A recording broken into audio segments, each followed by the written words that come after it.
Welcome, everyone, to today's episode of A Day in the Life of a Military Wife.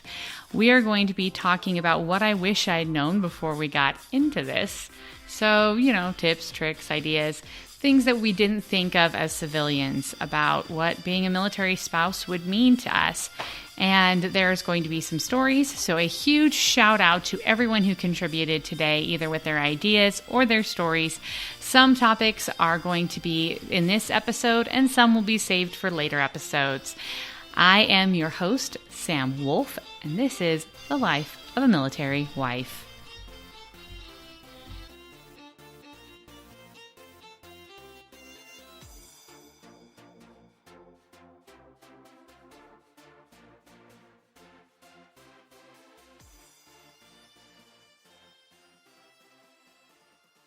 All right, well, let's dig right in. The first topic or thing that someone brought up was punctuality. I know that as a civilian, punctuality was not something I worried about a ton. I would be on time to work, and I would do my best to be on time to classes. Your bosses expected you to be on time to work, but I can't even think of most of my college classes that started completely on time all the time. So it's just a different concept in the civilian world. And then when it came to social functions, fashionably late was definitely the norm. You didn't want to be the first person to show up for a party. That was just awkward. Well, it is completely different in the military culture. If you show up on time, you're late. And 15 minutes early is on time. Half hour early is actually early. And that blew my mind. And I'm not the only one. There was several other spouses who said that being early to that extent was completely new to them. And it's important to be on time, especially for formal functions, change of command, official ceremonies. If you show up late, it is going to be embarrassing. Everyone's going to notice, and it could also have some negative repercussions for your military member, your spouse, and you just don't want that. So on average, I would suggest that you work on being 15 minutes early. Just plan on that, and that you have a plan, because there's going to be traffic. There's always traffic, and finding parking, because everyone's going to be showing up at the same time, because no one wants to be earlier than 15 minutes. Everyone's going to be showing up at the same time. So planning time for parking is huge. If you've got kids, make sure you're planning time to get them loaded in the car, drive, find parking, get them unloaded and settled before it starts. And that way you won't be embarrassed, and you will be able to relax and enjoy whatever it is. And this even applies to a greater or lesser extent to social functions. There are certain social functions that you don't want to show up late for. You really still want to be on time.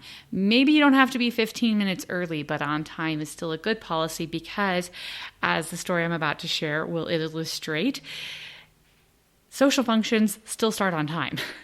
So one of my friends, Bridget, she was sharing a story with me about how one of the first active duty things they went to with their families, that they showed up with the kids, and it was a trunk or treat, and they were only about 10 minutes late, maybe 15 at the max, after the designated start time. And they figured that was going to be fine because it was a social function. And when they got there, all of the candy was already gone. And that part of the activity was completely over. So their kids missed out on it. And that's really just how it rolls. They start on time. If you're there, great. If you're not, you miss out. And that can be a huge disappointment for children, because social functions are something that they really look forward to as a military kid. It's that family time. It's a fun time. It's when they get to do something with their military member of the family, and you don't want to miss out on those things. So that is punctuality. It really is rather crucial. And then going right into this, it kind of goes hand in hand, is time management, which actually is a couple different ideas that people shared with me. And that is, first one, be flexible. Your spouse is always on call. From the moment they become a member of the military, they don't belong to you completely. Night or day, 24/7, holidays, weekends, they're on call. And if something comes up, you have to be able to roll with it and just let them do what they got to do. And that's just how it works. So you need to be able to be flexible. I remember reading this in a blog or article or something years ago from another military spouse, and it was her perspective on handling that. And it was, our lives and our plans cannot be set in cement. A lot of us as civilians were used to having firm plans that we could count on. Well, our lives aren't set in cement. They're jello. We still have plans, but they gotta be flexible. And that really is important, being able to be flexible, to adapt to the situation. It's important to have a backup plan. How you're going to handle something.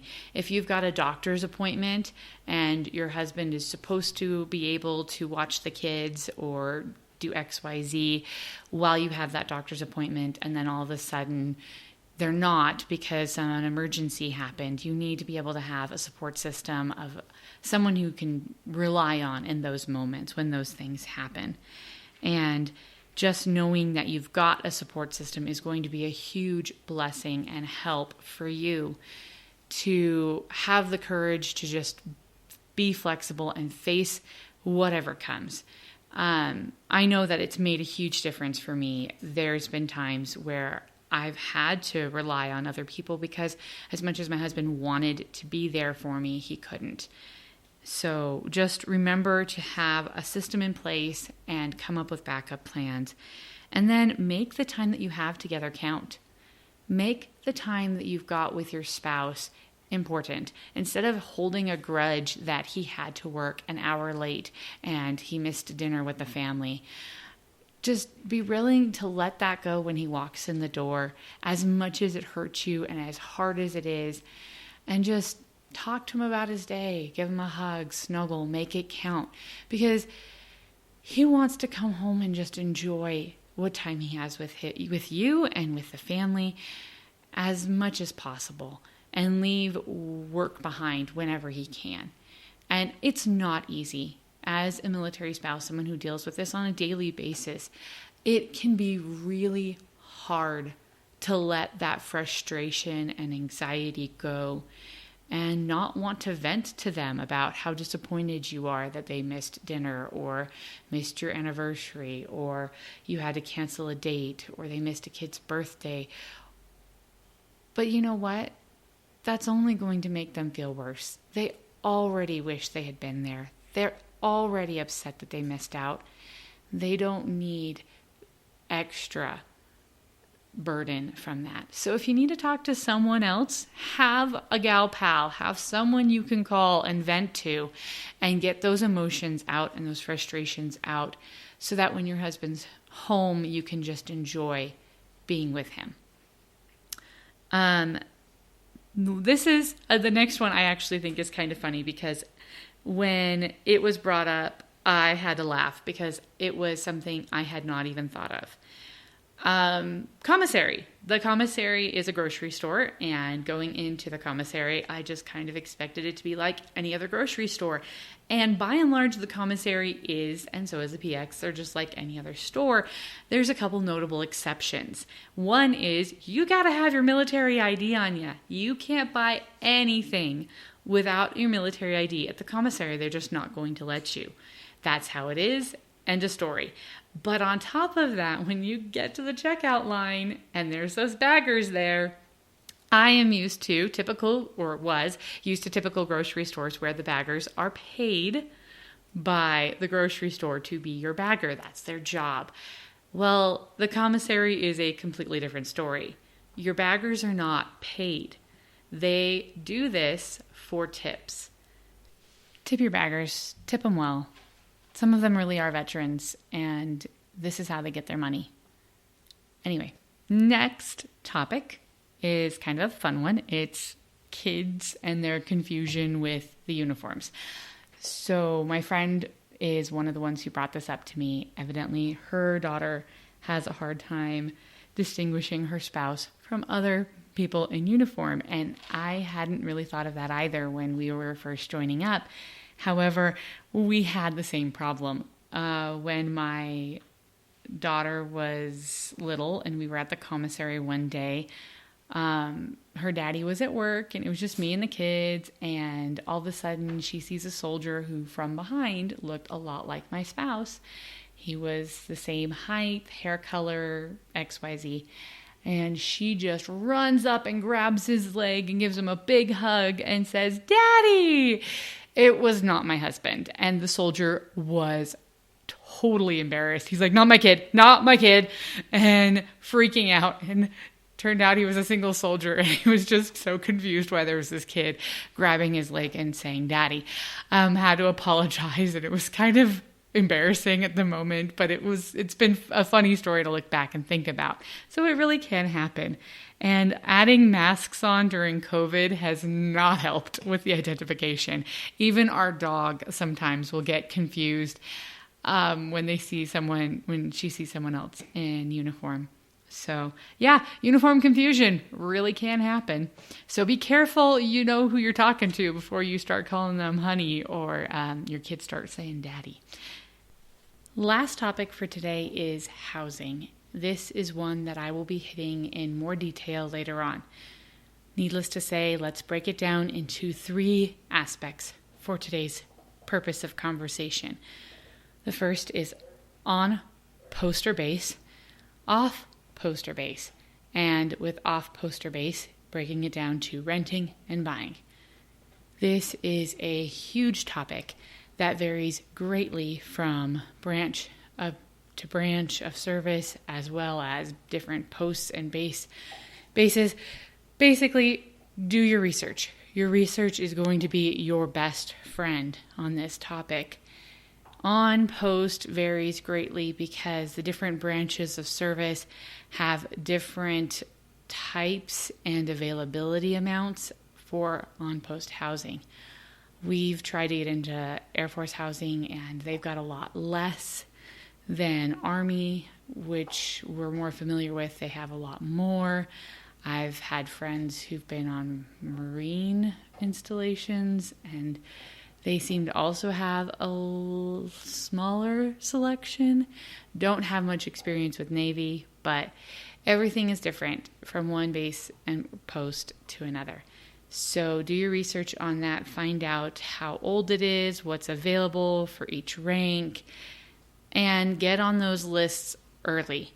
Even if you decide that you don't want to live on post, having that as a backup plan is always a good thing. And if you don't get on the waiting list and apply early, you can be stuck in a hotel for several months at a time waiting for an opening if you can't find something off of your installation. So having a plan is always good, like I said earlier.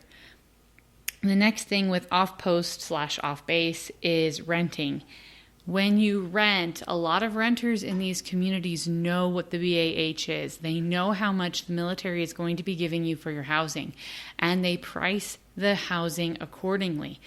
And it can be very difficult to find something where you're able to get all of your utilities and your rent in your BAH covered. So look, be prepared, be aware. And with buying a house, know the market. Before you buy, understand how well the resale is going to be in that area. Is it a pretty stable market? Does it fluctuate very greatly? There's just a lot of research. It is going to take a lot of homework and being prepared and studying.